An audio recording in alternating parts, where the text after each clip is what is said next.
une al grupo carboxilo acá, este es el grupo amino, esta es la cadena lateral. Y entonces el grupo amino con el grupo carboxilo del otro aminoácido, o sea, todo el grupo carboxilo, vamos a ubicarnos bien, ¿ya? Sí. ¿Ah? Van a formar, miren, este enlace peptídico. Acá, lo vamos a poner acá, en esta lámina. El grupo amino y el grupo carboxilo, del carbono alfa. ¿No? Entonces, ellos van a enlazarse, van a hacer lo que se conoce el enlace peptídico, y por lo tanto, esa estructura, nueva formación de este enlace, se vuelve un poco más líquido. Cada vez que se habla de que está en un plano. Pero significa esto que las demás partes del aminoácido no se mueven, también están estáticos. No. Ellos están moviendo, están girando. Por eso es que la flecha esta que ven ustedes aquí, ¿no? Significa girar alrededor de ellos, alrededor del plano, ¿no? Este plano no se forma al producirse en el enlace peptídico. ¿De acuerdo? Entonces, por eso es que, ¿no? Ya el carbono alfa, su función la cumplió, formar enlace peptídico para poder hacer una cadena de aminoácidos. Entonces van a ser, como les digo, las cadenas laterales las que juegan un papel importante. Este es un enlace bastante fuerte, no es tan fácil de poder romper. Tal así que vamos a ver que necesitamos enzimas que puedan hacerlo. ¿Ya? Lo cual no es así con las cadenas laterales, con estos enlaces que se van a formar entre cadenas laterales, siempre y cuando, acuérdense, tenga la cadena lateral carga. ¿No? Ahora, cuando la cadena lateral es hidrofóbica, también hace un tipo de enlace, ¿no? Hidrofóbico, los enlaces de Forster de Vanderbilt, por ejemplo, donde pero se va a hacer enlace con la cadena lateral de otro aminoácido que también es hidrofóbico. Hidrofóbico con hidrofóbico se llevan muy bien. ¿De acuerdo? Muy bien, entonces esto es el famoso enlace peptídico. Aquí está involucrado a los grupos funcionales que son el carbono alfa de los aminoácidos. El grupo amino de un aminoácido con el grupo carboxilo de otro aminoácido. ¿De acuerdo? Bien. ¿Qué péptidos de importancia biológica existen? Por ejemplo, miren a la endorfina, la beta-endorfina. ¿Cómo hacemos beta-endorfina? ¿No? Y este aminoácido, peptídico, tiene la función justamente del bienestar del paciente. Entonces, ¿será bueno hacer endorfinas? Claro que sí. Será bueno hacer endorfinas. Por eso, cuando se habla de alegría, de estar contento, satisfecho, porque realmente, ¿no? Este tipo de péptidos nos produce una cierta sensación y eso es bueno para nuestro organismo. Bien. Miren, está constituido por 31 aminoácidos. Un péptido constituido por 31 aminoácidos. Otro péptido de importancia biológica es el glutatión. Este péptido es importante porque de alguna manera contribuye a poder hacer frente a los radicales libres que formamos en nuestro organismo. Algunos de manera natural y otros que ya cuando está en exceso es porque usted está expuesto a ciertos compuestos del exterior que dan lugar a estos radicales libres. Entonces, el glutatión lo que hace es complementar esa acción tóxica, negativa, que tienen estos radicales libres, ¿no? Y miren, por eso que se dice que es un importante agente reductor, pero además también, debido a su constitución, miren cómo se forma este glutatión. Miren ustedes, el glutamato se une con la cisteína y forma el gamma-glutamilcisteína, un dipéptido. A este dipéptido se va a unir la glicina y va a formar el glutatión. Entonces, el glutatión está constituido por glutamato, por cisteína y por glicina. Y por el hecho de tener cisteína, es también considerado una fuente de este aminoácido cisteína. ¿De acuerdo? Entonces, este es el glutato. Acuérdense de él por carácter como agente reductor. Sobre todo para complementar, porque forma parte de esta maquinaria de capacidad antioxidante que tiene nuestro organismo. No es el único, ¿ya? Pero forma parte de ese grupo de compuestos donde hay también enzimas, hay la vitamina E también, ¿no? Que constituyen o que tienen el papel de poder complementar estas radicales libres. Muy bien, ¿qué otro péptido importantísimo? Miren, la angiotensina de tipo 4, que solo está constituido por 8 aminoácidos y que hace el papel de vasoconstrictor. Él es el que de alguna manera está involucrado en la famosa hipertensión, porque es una vasoconstrictora, ¿no? Y por ella razón da lugar al aumento de la presión arterial cuando no está controlada. Por supuesto que yo necesito hacer momentos de vasoconstricción en nuestro organismo, pero no es todo el tiempo, ¿ya? Miren cómo se forma. Primero, ¿no? El angiotensinógeno de 453 aminoácidos, y por acción de esta enzima, esta renina, hay un corte, hay pérdida de ciertos fragmentos peptídicos para convertirlo, miren, en 10 aminoácidos, que sería la angiotensina 1. Y a través de esta enzima convertidora de angiotensina se da lugar a la angiotensina de tipo 2, que es la causante de la hipertensión. ¿Ya? El angiotensinógeno es parte de las proteínas plasmáticas que tenemos en la sangre.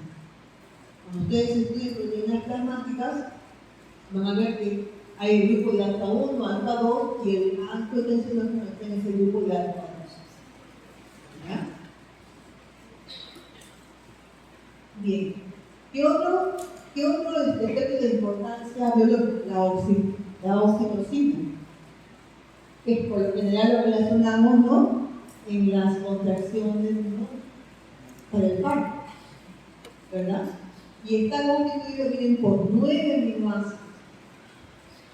Ahora, una característica de esta oxitocina es que se parece bastante a esta otra, la vasopresina, porque también está constituido por 9 aminoácidos, ¿no? Tanto vasopresina como oxitocina están constituidos por 9 aminoácidos. Pero entonces, ¿qué es la diferencia? Hay 2 aminoácidos que son diferentes entre ellos. Nos vamos a ver más adelante. ¿Ya? Bien. Otro detalle. Y ya desde aquí tienen ustedes que tener en cuenta el asunto. Cuando nosotros hablemos de péptidos y de proteínas, definitivamente vamos a tener que relacionar a péptidos y proteínas muy directamente con el DNA, ¿no? Y ustedes recuerdan la síntesis de proteínas, ¿verdad? Con su DNA, RNA, ¿no?, mensajero, transferencia, para luego hacer el proceso de traducción que es la síntesis proteica. ¿Por qué les hago que prestemos atención a ello? Porque eso no sucede cuando veamos carbohidratos, cuando veamos líquidos. El carbohidrato y el líquido en sí no está involucrado en el DNA, no tiene una relación con DNA. Cuando un trastorno involucra a una proteína, y van a ver ustedes que por lo general son enzimas, ¿no?, con algunas excepciones, por supuesto. Enzimas son proteínas, y entonces proteínas, ustedes me que pensar, uy, DNA. Vamos a ver, vamos a descartar. Tiene que ver con DNA. Porque si tiene que ver con DNA, entonces es una cuestión congénita, es una cuestión que no es tan fácil, yo diría tan difícil de poder revertir. Entonces miren la importancia de proteínas y fuentes de proteínas. ¿Ya? Por eso es que se sabía que la oxitocina, toda su frecuencia, ¿no? El secuenciamiento para este péptido está en el cromosoma 20.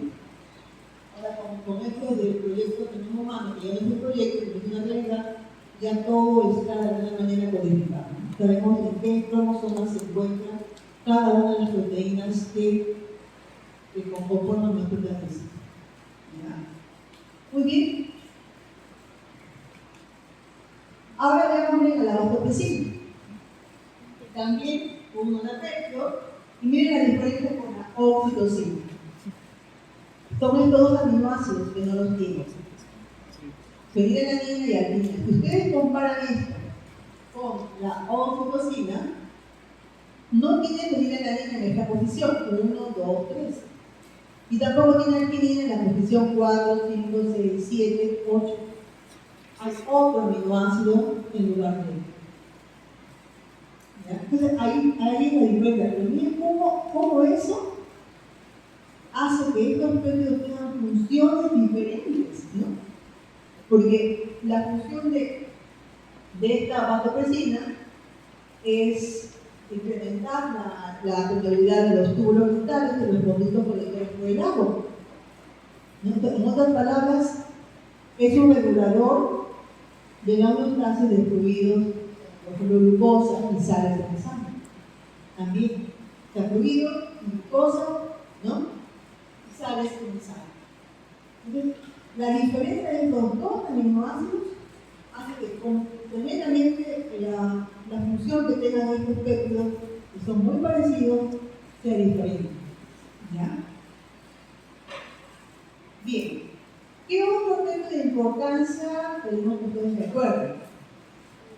Está la glicina o la glutamina, que también tienen un aminoácidos, pero la diferencia que ustedes ven entre la oxitocina y la vasopresina no tiene esto. Estas cadenas laterales, eso no veíamos realmente, ¿no? En los anteriores. Acá hay mucho más aminoácidos con una cadena lateral fenólica que los anteriores. ¿Ya? Y también es el causante de la vasodilatación por acción de las prostaglandinas. El óxido nítrico también es un compuesto que es un vasodilatador. También hace ejercer acción sobre ellos para que esta haga efectos sobre la vasodilatación. También miren la presencia aquí de prolina. Es interesante cómo las diferentes composiciones de aminoácidos dan lugar a que esta péptido tenga una función diferentes una de otra, ¿no? Muy bien, el aspartame. El aspartame, creo que todos ustedes lo conocen como un edulcorante, ¿no? Está constituido por aspartato y fenilalanina. Y esta combinación da un sabor dulce. Pero ojo con esto. Vamos a ver luego el metabolismo de proteínas, que hay alteraciones en el metabolismo de los aminoácidos. Y aquel niño, porque por lo general son enfermedades a temprana edad, aquel niño que tenga el diagnóstico de fetonuria, no puede consumir esto. ¿Por qué? Porque tiene fenilalanina. Hay casos donde en la etapa de adulto también se expresa Entonces, cuidado con aquellas personas que tienen esto porque no pueden ellos consumir el aspartame por tener la fenilalanina. Vamos a entrar con más detalle cuando concluimos al metabolismo de proteínas. Pero eso es edulcorante, definitivamente. ¿No? Los otros péptidos que son muy importantes son los péptidos natriuréticos. Y internamente, miren, están involucrados. Están involucrados en la función cardiovascular. Miren bien cómo es que los hay, miren, de tipo A, de tipo B, A, B, C, ¿no?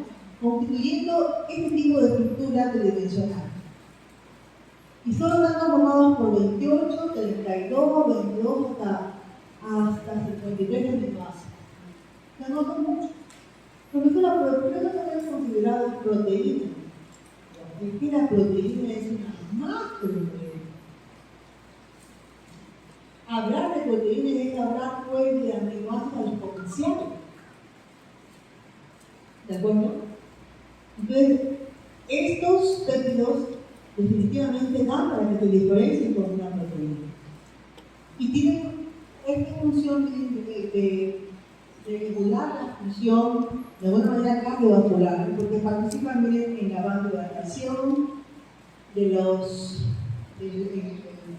a nivel de endotelio, también la regeneración de las células vasculares. Este es un tipo de péptido que no tiene mucha existencia, o sea, después de su descubrimiento, no tiene mucho tiempo. Es un tema reciente, prácticamente, pero con mucha atención lo están estudiando para poder ver estas formas a nivel cardiovascular.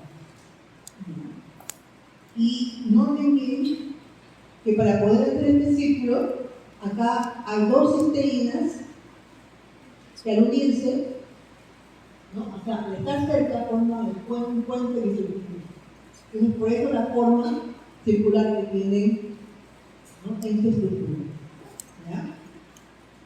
Que es indispensable para el conocimiento de sus receptores. Muy bien, péptidos antimicrobianos. Ustedes tienen en el seminario los péptidos que se encuentran a nivel de la leche, si no me equivoco, y que va a ser materia de exposición para algunos de ustedes. Estos péptidos antimicrobianos, noten, miren, van de 2 a 60 aminoácidos. ¿Y dónde se sintetizan? Bueno, los primeros descubrimientos que se han hecho han sido definitivamente en animales, sobre todo a nivel de los anfibios, a nivel de la piel de los anfibios, piel pulposa de vías aéreas y digestivas. ¿Y cuál es la función de estos péptidos antimicrobianos? Bueno, contrarrestar los trastornos que producen, ¿no?, una infección por el organismo. La pregunta es, ¿y las tenemos también en como seres humanos en nuestro organismo? Pues fíjense que ya se está dando información de la existencia de algunos de ellos en el organismo humano. ¿Y qué está siendo motivo de estudio? ¿Ya? Y debido a que su carga general de estos péptidos es positiva, se entiende entonces que debe tener una buena cantidad comparado con los otros aminoácidos de carga positiva, que son arginina, lisina, histidina. Y eso les confiere a este péptido en total una carga positiva, ¿no? Y bueno, se han clasificado, miren, en defensinas y galdericidinas, de las cuales las defensinas son, ¿no?, aquellas que son, hasta ahora son más estudiadas que las otras, ¿no? Y tienen ustedes aquí, miren, la referencia bibliográfica por si quieren avanzar en ello. Pero en el seminario vamos a hablar justamente de estos péptidos presentes en la leche. Este alimento que algunas propagandas han hablado mal de la leche, y que también escucho de la leche. Que para qué vas a tomar leche, y tú ya estás adulto, no tienes por qué tomar leche, ya estás grande, te digo, ¿seguro? Vamos a ver en el seminario a ver qué tanto eso es cierto. ¿Ya? ¿De acuerdo? Hablaremos más de las redes en el seminario. ¿Ok? Muy bien. Estos son textos de interés, que es lo que hemos visto, que quisiéramos recordar. Pero no solamente se forman féculas, se forman también proteínas. Y como les digo, la diferencia con los féculos es de que estas son aminoácidos elevados al exponencial. O sea, tienen un peso molecular de kilodátonos. Son macromoléculas. Y puesto que son macromoléculas, vamos a ver, ¿no?, que tienen una forma de organizarse. Ya le digo, imaginen a las proteínas como un ovillo de lana. Imaginen a las proteínas como un ovillo de lana. Si usted quiere que ocupe poco espacio, ¿qué hace? La enrolla, ¿verdad? O cuando usted va de viaje, ahora que estamos con varios días de viaje, no sé, con una mochila a otro lado, ¿cómo lleva su ropa? ¿Estira los calcetines? ¿La ropa interior estira en la mochila? ¿Verdad que es un bollo? Y va metiendo en todos los huevos que hay en la mochila. Bueno, algo así es este nivel de organización de las proteínas, porque son macromoléculas, aminoácidos elevados al exponencial. ¿Ya? Sin embargo, miren, son el tipo de metabolitos en nuestro organismo que cumple una función diversa, mucho más que carbohidratos, mucho más que lípidos, que vitaminas, que minerales. Entonces, por eso la importancia de poder tener en nuestro organismo cantidades adecuadas de proteínas y que estén funcionando. Imagínense en un niño que está en crecimiento. ¿Ya? Entonces, recordemos algunas funciones de las proteínas. Soporte mecánico. A ver, soporte mecánico. ¿Qué proteína ustedes recuerdan que pudiera hacer el papel de soporte mecánico?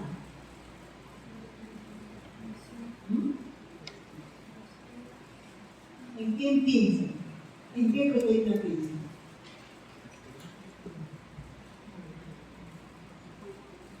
¿No, chicos? ¿No podría ser colágeno? ¿Soporte mecánico? ¿Sí o no? ¿No escuchan ustedes en la televisión? Tome colágeno, consuma colágeno, ¿no? ¿Ya? Por ejemplo, no es la única, pero esta es la más conocida. Protección inmune. ¿En qué piensan? Anticuerpos. Anticuerpos. Inmunoglobulinas, ¿verdad? Y sus variedades, ¿verdad? De inmunoglobulinas. Regulación metabólica. Enzimas. ¿Ah? Las enzimas. ¿Qué podría ser? Enzimas. Enzimas. Hay enzimas que regulan, ¿no? Pero también van acompañadas, a ver, acá voy a separar. Miren, en realidad este sería las enzimas. Y esta de acá tendría que ser las hormonas que tienen, como por ejemplo la insulina, el glucagón. Pero, ojo, que quede claro, también hay enzimas que hacen regulación metabólica. Y esto con o sea, en realidad, la acción catalítica de algunas enzimas, no de todas, en puntos claves de la acción metabólica, como vamos a ver, juntamente con proteínas que hacen el papel de hormonas, van de la mano. Por eso que a veces no se pueden prepararlas. ¿Ya? Entonces, coloquemos aquí a la acción catalítica propiamente de enzimas y aquí a las hormonas péptidas o de carácter proteínico, ¿no? La generación y transmisión de impulsos nerviosos. ¿En quién pensaría?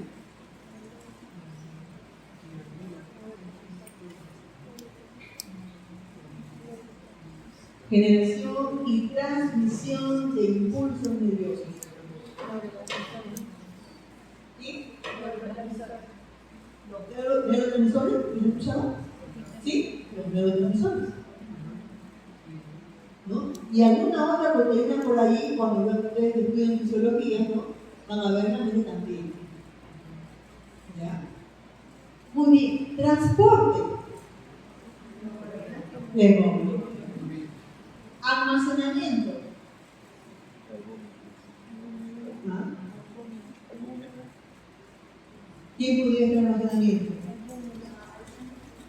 La albúmina, un almacenamiento. ¿Por qué tienes la albúmina? ¿Por qué? ¿La albúmina almacena? La caseína, como función de almacenamiento. No necesariamente. Por ejemplo, hay una proteína que almacena cobre. También hay una que almacena también hierro, ¿no? ¿Ya? La ceruloplasmina, me acuerdo, ¿no? Que almacena cobre, por ejemplo. Entonces, hacen el papel de almacenamiento sobre todo de metales. La transferina, bueno, es una proteína que transporte, ¿no? Pero la ceruloplasmina y la fibroplasmina también hacen el papel de almacén, ¿no? ¿Ya? Muy bien. ¿Y la contracción muscular? Actividad. ¿Ya? Señores, todas estas funciones que de alguna manera hemos podido agrupar en este tipo de aspectos, no las cumplen los carbohidratos cirujanos. O sea, tienen otras funciones, pero no con la magnitud como lo hacen las proteínas. Y recalco esto, porque somos un país donde todavía hay desnutrición proteica. ¿No? Sobre todo ya en los niños a temprana edad. ¿De acuerdo? Muy bien. Ahora, dijimos que las proteínas, miren, las proteínas son aminoácidos elevados a la N, al exponencial. Entonces, ¿cómo se van a organizar? ¿Se imagina usted un ovillo de lana, un gran ovillo de lana, estirándolo en este pasadizo de la clase? ¿No? Estirándolo desde el principio hasta el final. Haríamos esto y esto, ¿no? ¿Verdad? ¿Ocuparía espacio? La célula que pueda dar este lujo. ¿No? Entonces, lo lógico es que, ¿no? De alguna manera se oville, por decirlo así. Pero la proteína se va a ovillar no al azar, no de manera desordenada, no. Lo hace de manera organizada. ¿Ya? Por eso es que vamos ahora a ver los niveles de organización de las proteínas. ¿De acuerdo? Pues ya saben por qué realmente, ¿no? Hay proteínas globulares, las primeras son un poco más, ¿no? Más fáciles de poder, su nivel de organización es más fácil. Pero la gran mayoría de proteínas son de tipo globular. Así que ni modo, tiene que pasar por este tipo de nivel de organización. ¿Ya? Muy bien, vamos a ver una estructura primaria, secundaria, terciaria, estructura cuaternaria y algunas otras diferencias de estructura entre la estructura secundaria y terciaria. ¿Ya? Pero estas todavía siguen siendo las bases para entender la organización de las proteínas. Entonces, veamos con la estructura primaria, ¿no? ¿Qué tienen ustedes por estructura primaria? ¿Con qué lo hago? Aquí una idea. ¿Con qué lo relaciono? Secuencia de aminoácidos. Así de sencillo. Secuencia de aminoácidos. ¿Ya? Secuencia de aminoácidos. ¿De acuerdo? Bien, entonces, ¿qué tipo de enlaces son las que contienen a esta estructura primaria? El enlace peptídico. De preferencia el enlace peptídico. Y en algunas situaciones, además del enlace peptídico, a este puente de sulfuro. Miren. Y puede darse el caso de que a la hora que la proteína se estire y haga una pequeña figura, ¿no? Coincida que la cisteína con otras proteínas estén lo suficientemente cerca y entonces forman el puente de sulfuro. En todas las secuencias o en toda la estructura primaria hay puentes de sulfuro, no. No necesariamente, ¿no? Y aquí aprovecho una cuestión, miren. Miren esto. Y miren esto de aquí. Este grupo funcional, ¿no? Cuando una proteína se representa de esta manera, esto es el extremo amino terminal. ¿Ya? Y este otro es el extremo carboxilo terminal. Entonces, cuando yo me refiero a una proteína, ¿no? Y le digo, por su lado amino terminal o por su extremo amino terminal, usted ya imaginativamente se ubica dónde, o sea, en qué parte de la proteína estamos realmente, ¿no? Nos estamos refiriendo. Si yo digo, ¿no?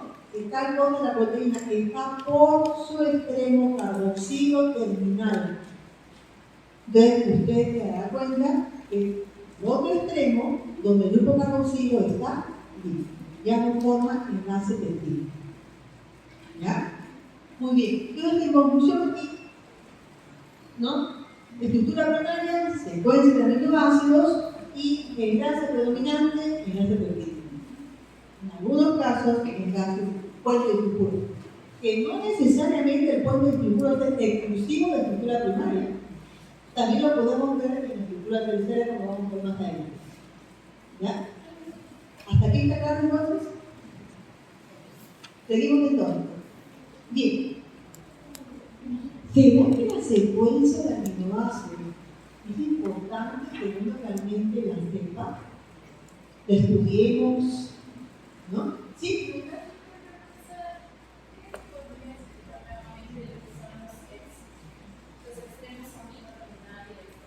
El extremo amino terminal y el extremo carboxilo terminal. Mira esto. Amino. Acá está el grupo amino, el NH3. Dígame de paso. Profesora, ¿a veces lo veo como NH? ¿Otros lo veo como NH2? ¿Otros lo veo como NH3? Es la misma cosa. Solo que cuando la concentración de iones y hidrógenos en este momento, donde está el aminoácido con su extremo amino terminal libre, hay mucho ion hidrógeno, el grupo amino, litófono y peroxoso pasa de NH2 a NH3. ¿Ya? Y cuando la proteína, esta proteína con su extremo amino terminal está en un medio donde hay poca concentración de iones de hidrógeno, ¿no? Tiende a soltar su ion hidrógeno que se convierte nuevamente en NH2. ¿No? En el caso de la epidemia, como hemos visto, es NHN. ¿De acuerdo? Pero es esta cosa, a ver, se los ilustro. Es como que el delegado del curso, hoy día hay venido con una camisa de color lila, y el siguiente martes viene con una camisa a cuadros. ¿Lo hace diferente? Es la misma persona, ¿no? Igualmente H2, ¿ya? Extremo amino terminal. ¿Está formando el peptídico? Está bien.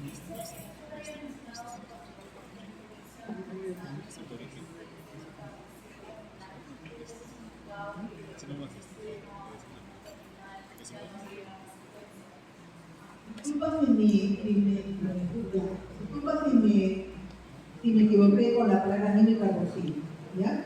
Pero el grupo amino terminal, en conclusión, miren, que cuenta como NH2, NH3, por lo general, no forma el antipeptídico, ¿ya? Si tuviera que formar el antipeptídico, tendría que acercarse de aquí un carboxilo, un grupo carboxilo del otro aminoácido, para formar el antipeptídico, ¿ya? Y el extremo carboxilo terminal, carboxilo terminal, el grupo carboxilo COOH. Puede estar como COH, puede estar como COO, carga negativa como está ahí. Sí, todo va a depender dónde esté el isótopo. A lo mejor por todo ion hidrógeno y se cargó negativamente. O a lo mejor hay mucho ion hidrógeno y se carga COOH, grupo carboxilo. Es la misma cosa. ¿Está mejor? ¿Ya? Entonces, siempre que digo esto, porque a veces tenemos que ubicar la proteína, ¿no?, con ciertas funciones, y hablamos del extremo amino terminal y hablamos del extremo carboxilo terminal de la proteína. ¿Ya? ¿Está claro para todos? Seguimos juntando. Entonces yo les decía, ¿no? Es importante estudiar la secuencia de aminoácidos. Miren. Sí. Vamos a ver que las diferentes razones por las cuales necesitamos saber la secuencia de aminoácidos de estas macromoléculas. ¿Ya? Miren, para averiguar el mecanismo de acción de la proteína. ¿Cómo es eso? La proteína es una macromolécula, no es una bola grande. ¿Ya?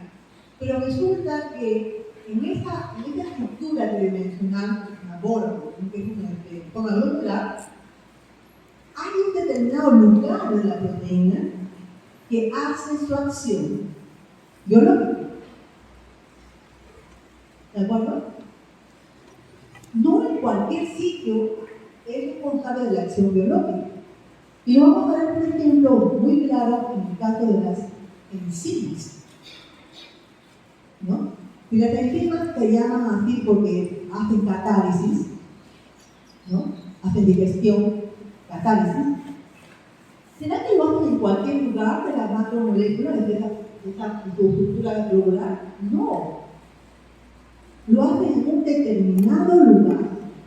Y entonces sería interesante saber qué aminoácidos de esta parte de la proteína son responsables de la acción, ¿no?, de la proteína.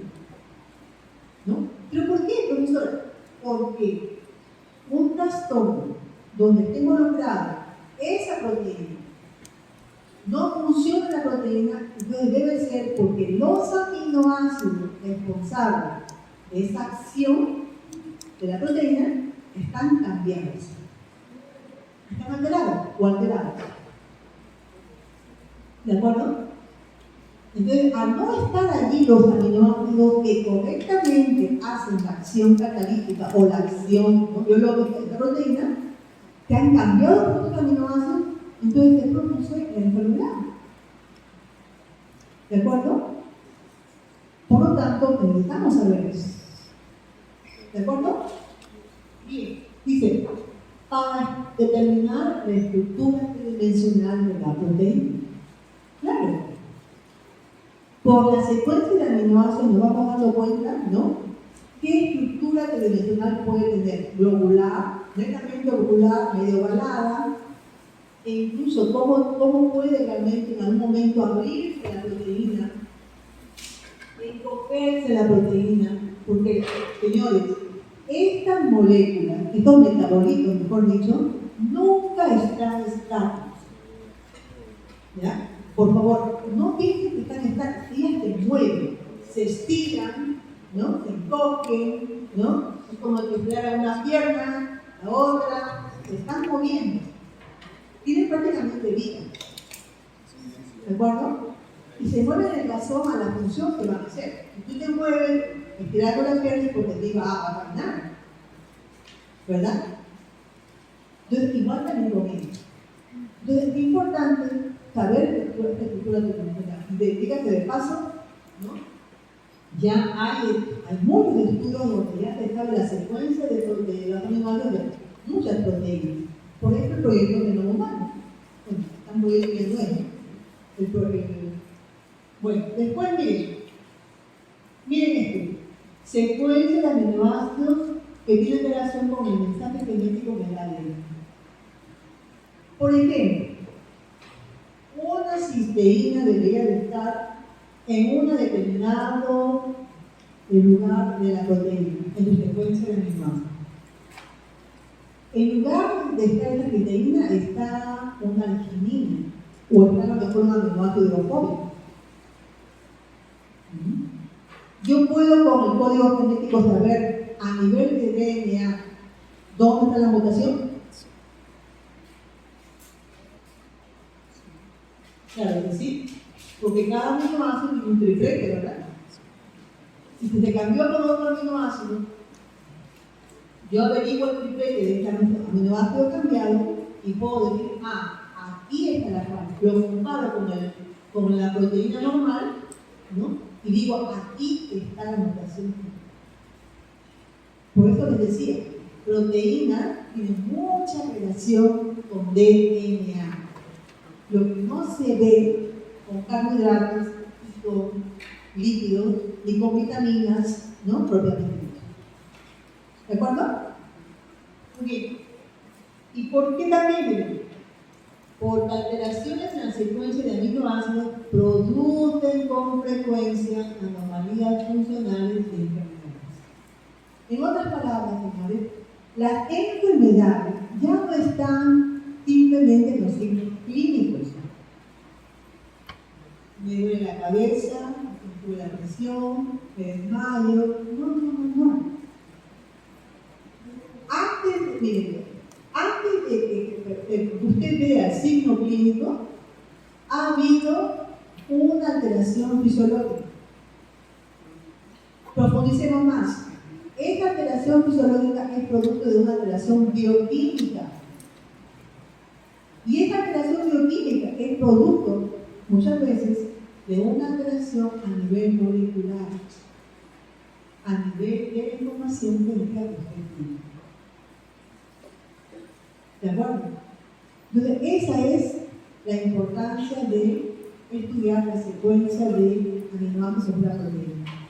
Hoy se habla de una medicina molecular, seguramente a ustedes. Así que el médico, el nutricionista, que solo tiene los signos clínicos, está mal. Tiene que ir más allá. ¿Ya? Para poder dar con el diagnóstico y poder hacer el tratamiento adecuado. ¿De acuerdo? Bien. Miren, una cosa típica, ¿no?, de toda esta información que se les ha dado es como el caso de la anemia falciforme. La anemia falciforme tiene que ver con la creación de hemoglobina. Entonces, miren, comparándola con una hemoglobina de tipo A, ¿no?, con su cadena beta, en su cadena beta, miren, esta es la hemoglobina de tipo A en la sexta posición de la secuencia a partir del grupo amino terminal, y miren a la hemoglobina de tipo S, la cadena beta, cambiada por una valina. Glutamato es un aminoácido con carga negativa. La valina, ¿qué aminoácido es? Polar, no cargado, hidrofóbico o cargado positivamente. Polar, hidrofóbico, ¿verdad? Su cadena lateral es hidrofóbica. Entonces, esto da lugar,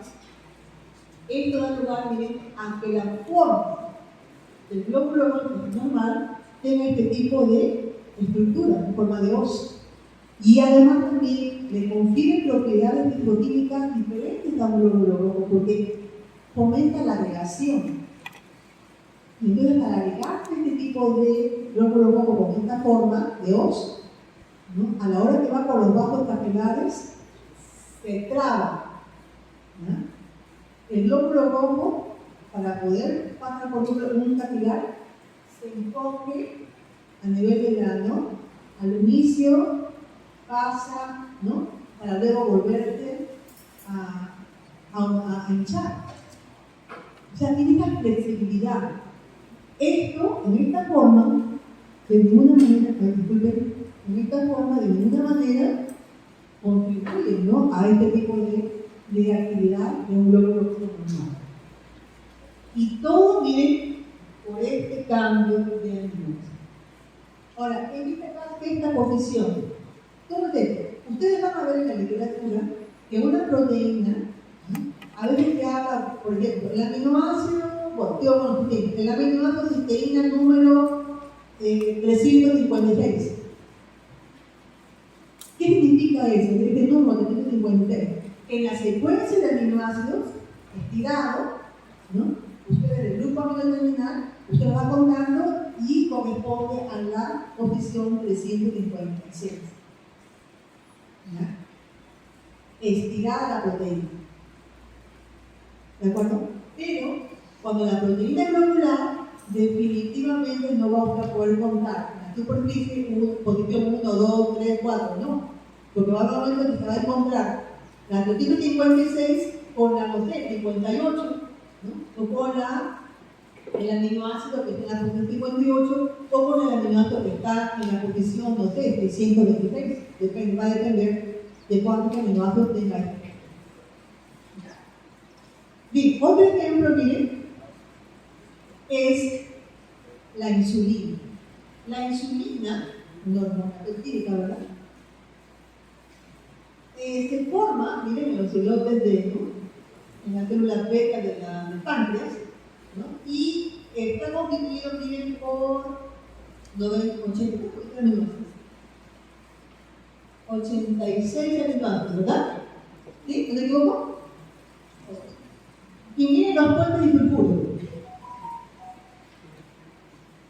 Miren los puentes disulfuros ubicados acá. Esta es una prueba insulínica. Como tal, no tiene acción hormonal. Para que tenga acción hormonal, miren en esta forma.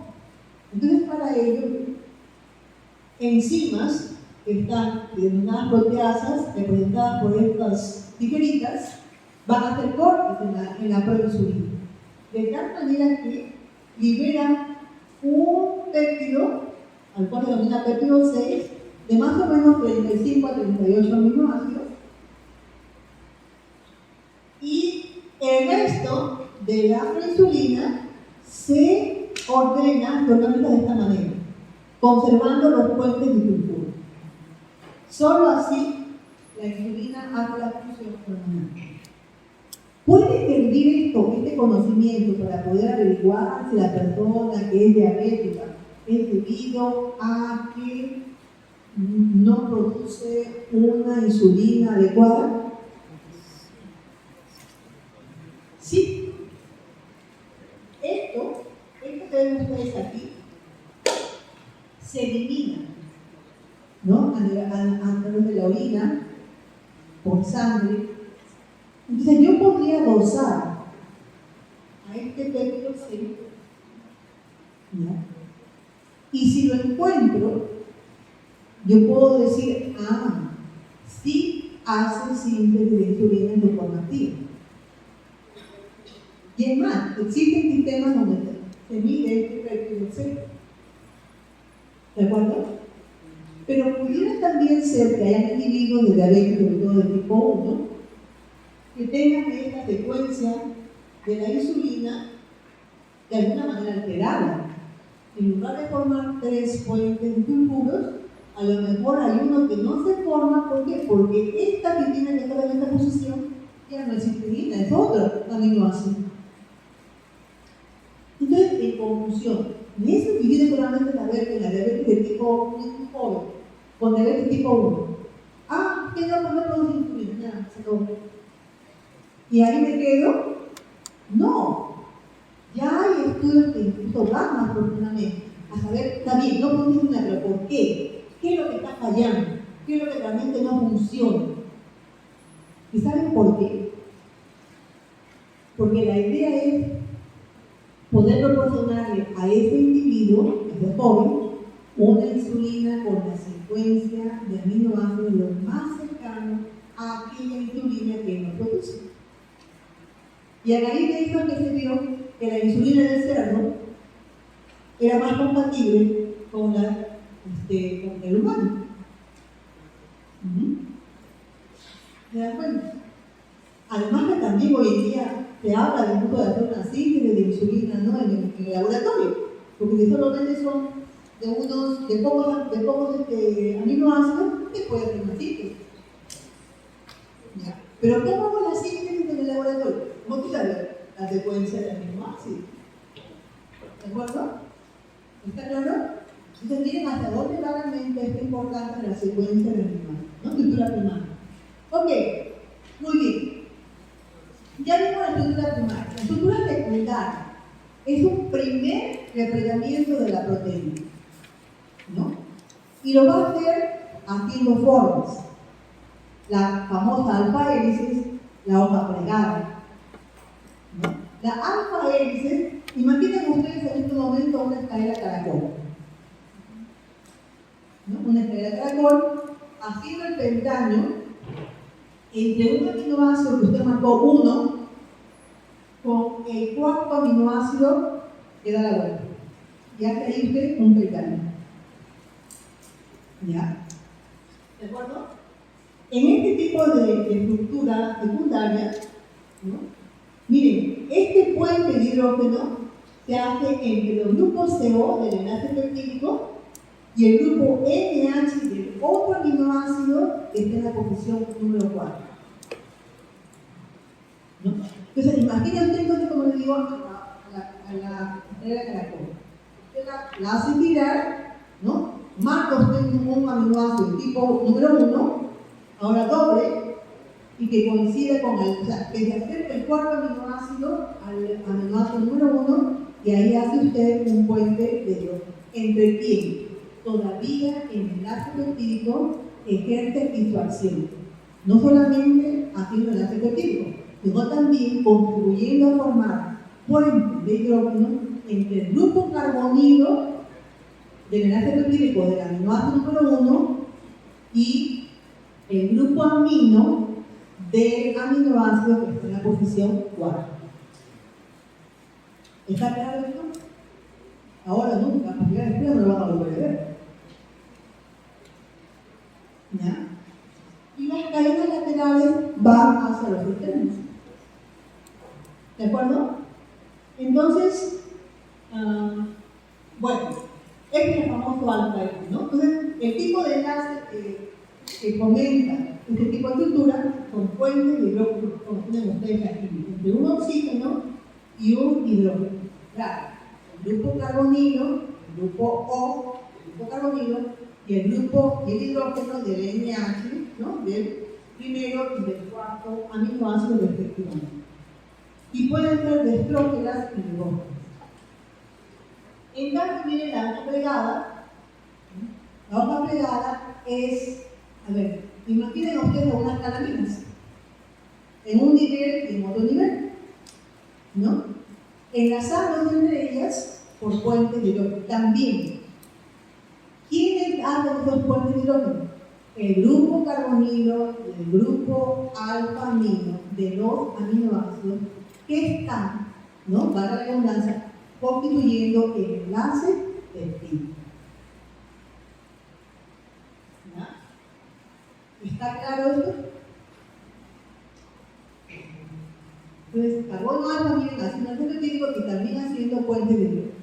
Entonces, lo vemos aquí, ¿no? ¿Qué más? Bien, estos puentes de hidrógeno, por supuesto, no son de la misma fuerza que el enlace peptídico, son mucho más débiles, ¿no? Y entonces también los hay paralelos y antiparalelos. Ahora, la pregunta es, la pregunta es, ¿solamente habrán las alfa-hélices, todos alfa-hélices en una proteína? Sobre todo las globulares, que son las que más tenemos en nuestro organismo, no, vamos a ver que hay una combinación de todas estas formas, de estos niveles de organización, a excepción de la estructura cuaternaria. Pero avancemos un poquito más, vamos a ver un tema que va a reunir todo ello. Miren, no hace mucho se ha podido ver los tiros beta, que son justamente, miren, estos tiros, ¿no? Estas curvaturas, y que se forman entre 4 y 5 aminoácidos para poder llegar a la proteína, ¿no? Una curvatura, como la ven ustedes acá, y miren, esto es una hoja plegada, y esto es una alfa-hélice. Ya vamos viendo combinaciones de nivel de organización en una sola proteína, ¿no? También pudieran haber dos o más plegadas, como ven ustedes aquí, donde activamente, ¿no?, se forma este giro que también está estabilizado con fuentes de hidrógeno y también por el hidrógeno. Entonces, ¿para qué sirve? Para darle curvatura a la proteína. ¿De acuerdo? Muy bien. Entonces, miren, en una proteína pueden estar todo este tipo de niveles de organización. Alfa-hélice, hoja plegada, ¿no? Los giros beta, ¿no? Hay también los giros hélices, mucho más grandes como este de acá, o llamados Cooper, que también se le llama, ¿no? Entonces, de tal manera que eso le permita poder tener a la proteína flexibilidad y constituir la estructura globular. ¿Ya? Estructura secundaria, entonces. Muy bien, y la estructura terciaria. La estructura terciaria es este nivel de organización donde la proteína tiene largo, alto y ancho. Por eso se le llama la estructura tridimensional, ¿no? Alto, largo y ancho. Es para ilustrarnos como lo que pasó con nuestros astronautas cuando salieron por primera vez de la Tierra y vieron que la Tierra en general era enorme, ¿no?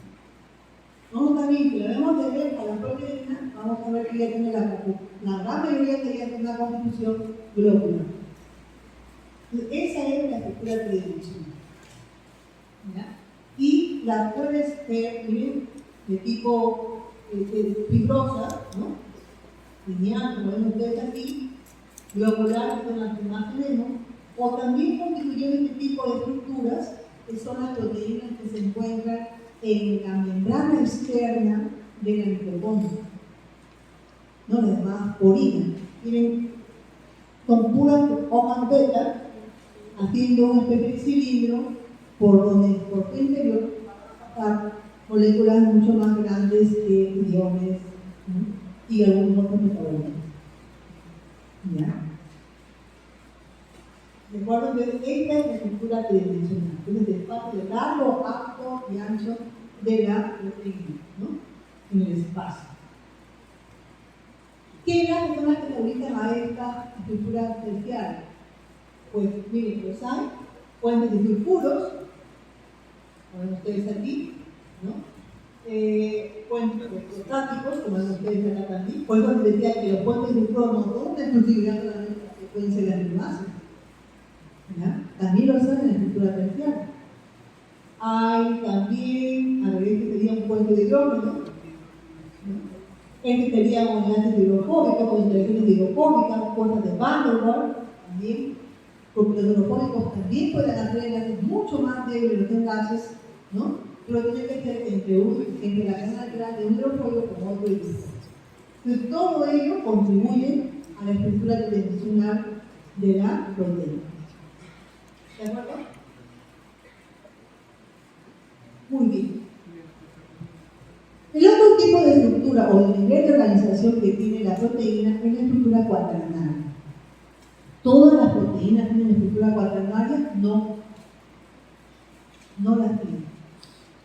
Por lo general son aquellas proteínas que cumplen una función de regulación en una vía metabólica. ¿Ya? O cumplen una función, vamos a decir, importantísima en nuestro organismo, como por ejemplo el transporte de oxígeno. Entonces, siempre te pone como referencia la hemoglobina, que es una estructura con 4 cadenas polipeptídicas, 1, 2, 3, 4, a las cuales también se le llaman subunidades, y que tienen, bueno, en el caso de la hemoglobina, tienen a estos grupos hemo, ¿no?, ubicados en el interior de estas cadenas polipeptídicas. Cada cadena polipeptídica, ven ustedes aquí, ha adquirido una estructura terciaria, cada comunidad. Pero, ¿serán así simétricas todo el tiempo? Y otro detalle aquí en la figura. ¿Vieron ustedes esta F, A, B, C, D, ¿no? H, F. ¿Por qué? Bueno, es simplemente una manera de mapear a las cadenas polipeptídicas, a las proteínas en general. ¿Ya? A ver, es como que yo les dijera, si yo pudiera mapear aquí a la Facultad de Medicina y lo divido por sectores. Sector F, la canchita de fútbol, ¿no? Igual es también con las proteínas. Por una cuestión, para poder estudiar algo más organizado, o sea, hacer un estudio minucioso de ellas, cuando hay este tipo de cosas, las proteínas se dividen en sectores. Entonces, usted se puede referir, por ejemplo, a la cisteína, nuevamente, en el sector F, por ejemplo. ¿Significa eso que solo en el sector F de la proteína hay cisteína? No, también puede haber en el sector A. Entonces, ¿cómo sé yo cuál de ellas es que está fallando? ¿Cuál de las? En la cisteína del sector A. ¿Ya? Entonces, eso es lo que significa estas letras A, B, C, D, E, F, ¿no? Dentro de esas cadenas polipeptídicas. ¿De acuerdo? Ahora, la hemoglobina tiene, como ven ustedes, este grupo hemo. Y, a ver, señores, la hemoglobina, su función, transporte de oxígeno, ¿verdad? Bien, ¿con qué parte de la estructura de la hemoglobina se hace el transporte de oxígeno? ¿Con la parte proteica o con el grupo hemo? ¿Con qué?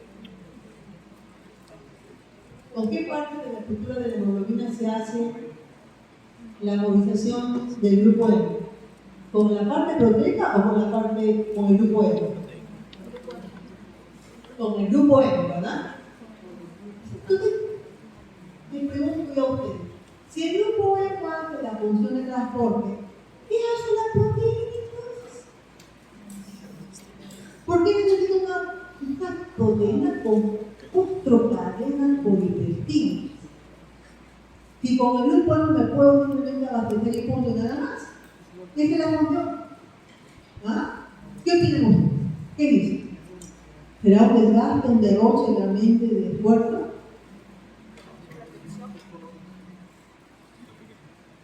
Miren, la parte globina, la parte proteica, que se llama hemoglobina, cumple una función importante. El grupo hemo no se va a ubicar en cualquier lugar de la cadena polipeptídica o en cualquier lugar del huequito que hacen, ¿no?, cada una de las cadenas polipeptídicas. Tiene un lugar específico. Y tal es así que miren, esta es el grupo hemo, ¿no?, donde primero, tienen ustedes aquí al hierro. El hierro es un metal con unas características muy peculiares. no solamente tiene enlaces de valencia, sino también lo llamamos enlaces de coordinación, que se hacen con los electrones de las capas más internas. Entonces, este hierro, ¿miren?, hace enlace de coordinación con 1, 2, 3, 4 aminoácidos a nivel de su grupo, de los grupos a nivel del hidrógeno, ¿no?, que constituyen los aminoácidos en determinadas posiciones, ¿no?, de tal manera que facilitan el hecho de que este hierro pueda hacer un enlace de coordinación. ¿Con quién lo hace? Por supuesto. Esto lo hace, ¿no?, este es el anillo de protoporfirina, ¿no?, donde tienen ustedes aquí al grupo hierro. ¿De acuerdo? Ahora, este grupo hemo debe enlazarse con la parte rodilla. ¿Ya? Porque no puede ir alejado, no puede ir, libre, suelto, ¿no? Y lo hace, miren, haciendo uso del sexto o del quinto, perdón, enlace, que es con la histidina de la parte proteína. ¿De acuerdo? Entonces, este es el famoso anillo de protoporfirina, que lo conocen, ¿no?, que por tener el grupo hierro se le llama el grupo hemo, por también forma parte de la hemoglobina. ¿De acuerdo? Y ese grupo hemo va a estar en contacto con la proteína con una histidina aproximada, constituyendo el quinto enlace. Si esta histidina se cambiara, no habría relación con el grupo hemo, ¿no? Y eso sería fatal. Con la sexta valencia del hierro es que se hace la unión con el azúcar. Entonces, repito, hierro. Profesora, ¿no hay valencia 2 del hierro? No estoy hablando de la valencia, del enlace de valencia. Estamos hablando del enlace de coordinación. El hierro tiene 6 enlaces de coordinación, como ven ustedes ahí. 4 días los hace con el anillo de protoporfirina. ¿A qué nivel? ¿Cuál es el anillo de protoporfirina, profesora? Esto que ven ustedes acá. ¿Ya? El cual tiene sus grupos amino, nitrógeno, constituyendo o formando 4 enlaces de coordinación con la hierro. Miren que todavía yo conserva su valencia Bernoulli. ¿Y qué pasa con el quinto y el sexto enlace? El quinto lo hace con una histidina aproximada que proviene de la globina, estas cadenas polipeptídicas, y el otro tiene que estar libre para poder entrar en contacto con la proteína. ¿Ya? Esta misma estructura, ¿no?, de una cadena polipeptídica que vemos también en la mioglobina, ¿verdad? ¿Cuál es la función de la mioglobina?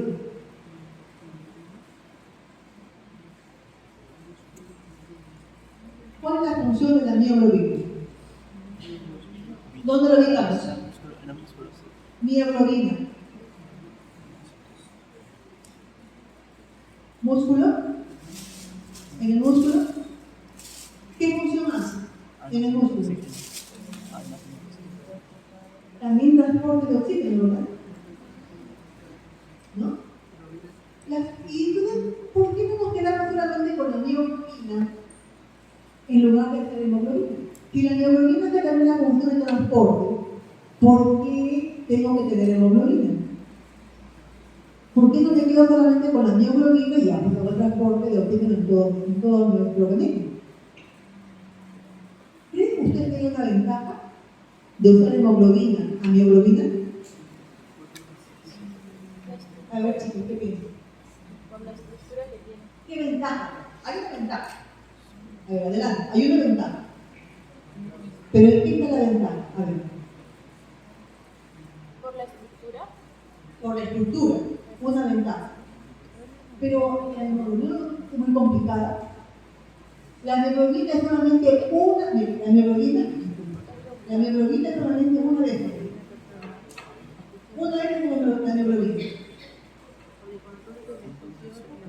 ¿Ya?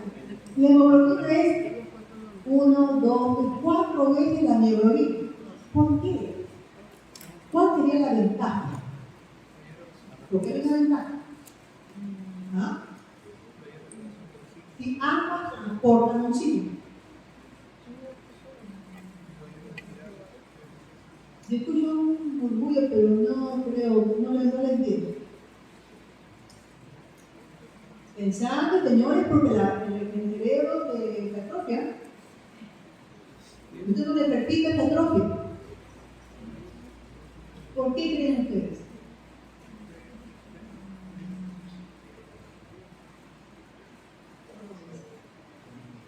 ¿Quién es más eficiente llevando oxígeno? ¿La hemoglobina o la hemoglobina? La hemoglobina, ¿por qué? ¿Por qué la hemoglobina? ¿Lo están viendo? Forma 4 glucosa. Porque llevan 4 moléculas de oxígeno, pues una sola molécula de hemoglobina. Una sola. 4 decimos. En cambio, la hemoglobina, una hemoglobina, un solo oxígeno. ¿Se dan cuenta? Entonces, por eso, ¿no? La eficiencia, a pesar de que la hemoglobina con la hemoglobina, una de sus cadenas proteínicas es muy simple.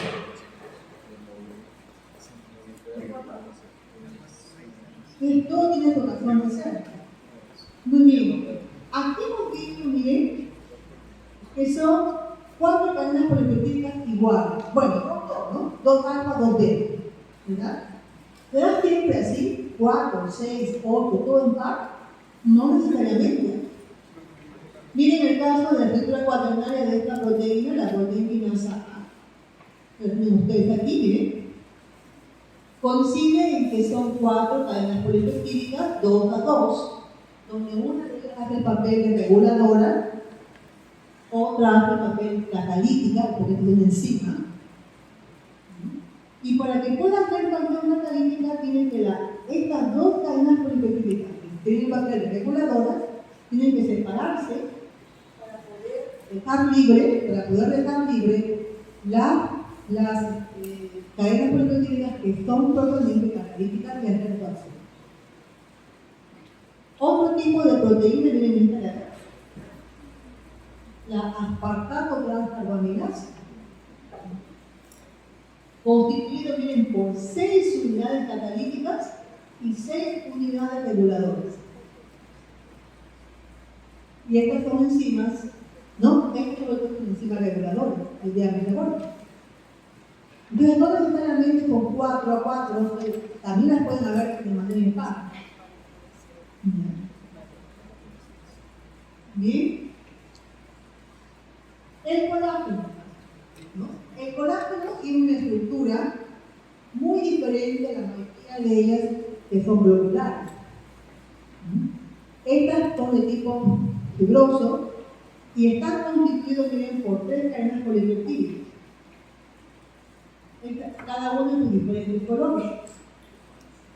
Y la predominancia de ella es la alfa X. Aquí no van a ver ustedes hojas plegadas, ni tampoco giros. ¿Qué es peculiar? Tienen cada una de estas estructuras, de estas cadenas polipeptídicas. Son, miren, su contenido alto de lisina, de prolina, ¿no? Y una modificación post-translacional de la prolina, como es la hidroxiprolina, al igual que también en la lisina, formando la hidroxilisina. Hay también una característica importante de cada una de estas cadenas polipeptídicas. Acá están ustedes viendo una sola cadena polipeptídica, ¿no? Es la presencia de glicina, miren cuánta glicina y prolina, y sobre todo glicina por cada 3 secuencias. ¿no? Frecuencias repetitivas. ¿No? En cada tercera posición de la cadena polipeptídica hay una glicina. ¿Y por qué será? Recuerden a la glicina, la gli con G de gato. Vamos a ver la cadena lateral. ¿Qué grupo funcional tenía como cadena lateral la glicina? Un simple hidrógeno. Es el aminoácido que tiene una cadena lateral la más sencilla. ¿La puedo poner en algún huequito? ¿No? En esta curvatura que hay, ¿la puedo poner para que ocupe el espacio y no haya un espacio vacío? Entonces, esa es la razón por la cual se ve que hay tanta glicina, ¿no?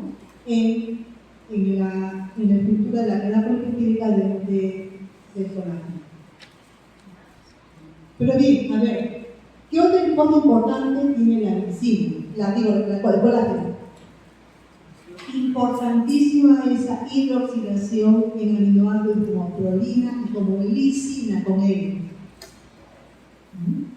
¿Por qué? Miren.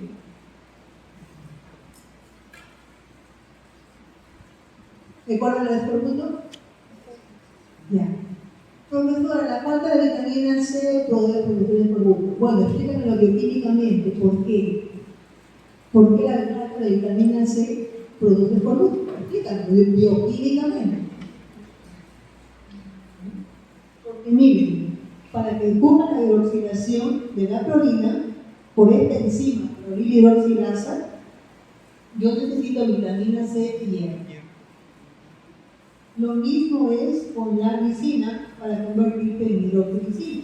Hay una hidroxilasa, ¿no? Que requiere de vitamina C y de hierro. Sobre todo para mantener el hierro en forma bivalente. De lo contrario, no se hace esta hidroxilación. ¿Ya? Muy bien, entonces, otra característica del colágeno es este tipo de aminoácidos que se modifican a través, después de la traducción, post-traduccionales. No las hay tan frecuentemente, por lo menos, en otras proteínas como el colágeno. ¿No? Entonces ya saben ustedes por qué razón. ¿No? Ahora, ¿por qué la hidroxilación también? Porque para poder formar fuentes de hidrógeno entre cadenas y poder formar la fibra de colágeno. En algunas glicinas, o en algunas hidroxilicinas, por ejemplo, a este grupo hidroxilo que ven ustedes aquí, porque por eso se llama hidroxilasa, que añade el grupo hidroxilo, que usted compara la estructura de aquí con este de acá, la única diferencia es que se haya añadido un grupo hidroxilo. Por eso el nombre de hidroxilasa. En algunas hidroxilicinas a este se le añaden también moléculas de carbohidratos, como por ejemplo glucosa, galactosa. Entonces, en conclusión, miren, tenemos aquí, ¿no? A nivel del oligosoma, el proceso de traducción de las cadenas polipeptídicas, ¿de acuerdo? Hay a nivel del retículo endoplasmático, ¿no? Aparato de Golgi, hay la modificación de las prolinas y de la glicina a hidroxiprolina y hidroxilisina respectivamente. Se añaden también algunas moléculas de carbohidratos, eso es lo que hace el retículo endoplasmático, ¿verdad? ¿No? Y el aparato de Golgi. Y luego ahora juntamos a 3 cadenas, ¿no? Formando de esta manera esta estructura de colágeno, ¿no? Inicial. ¿De acuerdo? Ahora, esto sale de la célula al espacio celular y a través de proteasas se rompen estos extremos que ven ustedes aquí. Y al romper los extremos, que son fragmentos peptídicos, el colágeno puede ahora organizarse mejor y formar un nivel de organización de forma fibrosa que es termodinámicamente activa para nuestro organismo. Entonces, en el espacio celular, este procolágeno se va a convertir ahora en tropocolágeno. Lo ven ustedes aquí, Ya tiene, miren, carbohidratos, tiene los grupos hidroxilos, y con esto lo que va a hacer es formar, miren, estas fibras, que son varios tripletes de colágeno enlazados, ¿no?, a nivel del grupo alicina, del grupo aldehído de la alicina, para poder formar, ¿no?, esta fibra de colágeno, ¿no? Algo así como que usted hace una cuerda de tres hebras, ahora la junta a otra cuerda de 3 hebras y hace una cosa más fuerte, ¿no? ¿De acuerdo? Formando así una fibra. Entonces, para ello se necesita tener, por ejemplo, ¿no?, a estos grupos de hidroxilados, de prolina, ¿no?, y de lisina, en hidroxiprolina y hidroxilisina. Los carbohidratos también juegan un papel importante para de esta manera hacer la fibra de colágeno. Muy bien, ahora, esto es para que ustedes vean que no solamente hay un tipo de colágeno, no solamente hay un tipo de colágeno. ¿Sabían ustedes que hasta en el ojo, en el humor vitro del ojo, hay colágeno? El colágeno es como decir, a ver, las telas. Una tela de invierno, ¿cómo es? ¿Cómo es su mano? Gruesa, ¿verdad? Tupida, ¿no?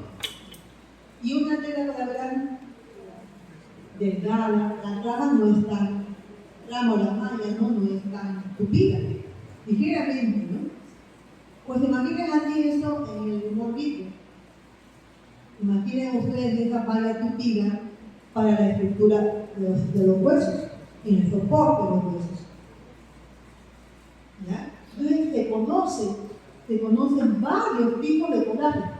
No es la intención de que usted realmente se aprenda esto de memoria, simplemente que entienda de que hay varios tipos de colágeno y están ubicados en lugares o en partes de nuestro organismo donde realmente no puedan dar el soporte adecuado. Tendones, por ejemplo, ¿no?, van a tener que ser un colágeno mucho más tupido.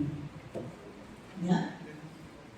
Bien, aquí está el escorbuto. Ya saben ustedes por qué bioquímicamente se produce el escorbuto, señales de nutrición, ¿no? Y miren trastornos en el colágeno. ¿Han visto ustedes que hay gente que tiene la piel más flexible? ¿No? Tipos elásticos. Miren esto. ¿No? Esto de acá. ¿De acuerdo? Bien, ¿no? Esto es debido a las alteraciones de la síntesis de colágeno. Ya sea porque no se produce mucho colágeno o porque se produce un colágeno defectuoso, ¿no? Y ahí es donde se llama el síndrome de Ehlers-Danlos, que hay de tipo 1 y de tipo 2, ¿no?